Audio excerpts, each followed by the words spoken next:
Jau 19 kartą rengiamo žurnalistų dienos Liežudy pasitiko šūkiu žurnalistas tavęs nesuės. Studentai šią šventę organizuoja kasmet spaudos atgavimo dieną. Šiemet dabartinių studentų ir absolventų eisena žygiavo nuo Vilniaus gatvės link žurnalistikos instituto.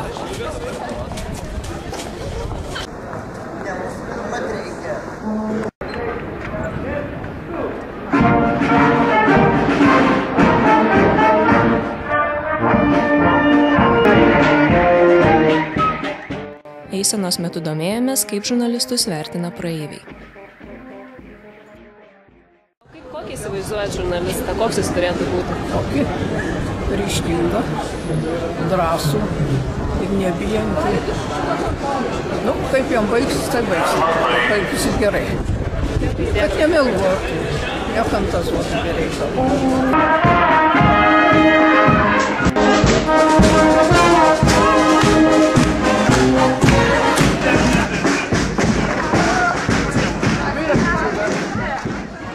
Turi būti teisus, protingas ir visą laiką atvesti tiesą. O ar žurnalistas žmogui draugas? Man atrodo, kad draugas turi būti.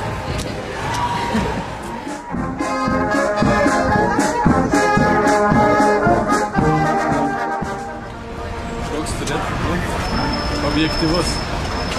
Svarbiausia. Parodyti tą, ką žmonės negali patys sumastyti, tokias temas paliesti, kurios aktualios.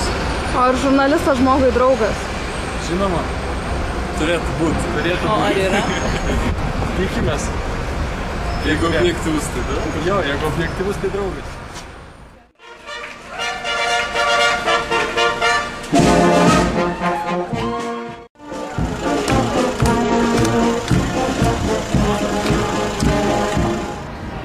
Aš manau gerai apie žurnalistus, yra ir blogų, ir gerų pas mus Lietuvoje.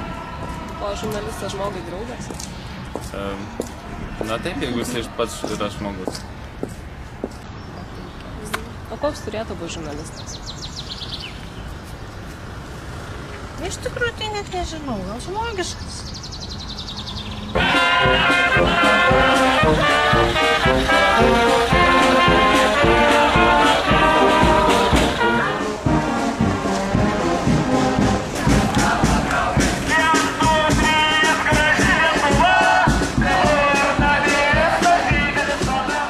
Manau, kad yra tam tikros ribos, bet manau, kad jie lieka savę.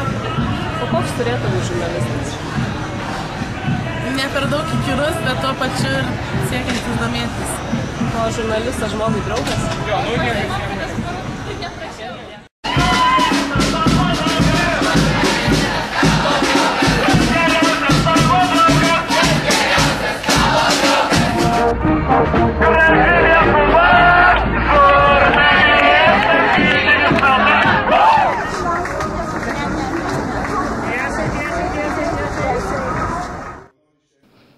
Instituto kiemelyje eisenos dalyviai stebėjo Liežudį atidarymą. Jo metu buvo apdovanoti labiausiai profesinėje veikloje nusipelnę žurnalistai. Viena prestižiškiausių daktaro Vinco Kudirkos premija atiteko Gražinai Juodytei. Autorė nominuota už istorinių apybraižų knygą Klaipėdos akvarelės. Įteiktas ir kitas svarbus apdovanojimas – Vytauto Gedgaudo premija.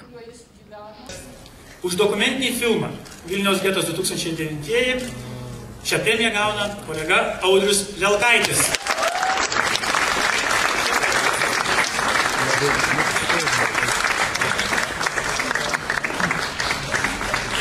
Kiti apdovanojimai įteikti Lietuvos žurnalistų sąjungos konkursų laureatams, studentams už geriausias praktikas ir jaunųjų žurnalistų konkurso laimėtojams. Tačiau staigmenos sulaukė ir studentai. Dovaną įteikė buvęs žurnalistas Rimantas Kanapienis. Norėčiau jums padovanoti šiandien siųstuvą, kuriuo galėtumėte pilnai apriepti visą Vilnių ir dar geroką gabalą Baltarusijos, jeigu tik tai leis jums transliuoti pilnu jo galingumu. Taigi...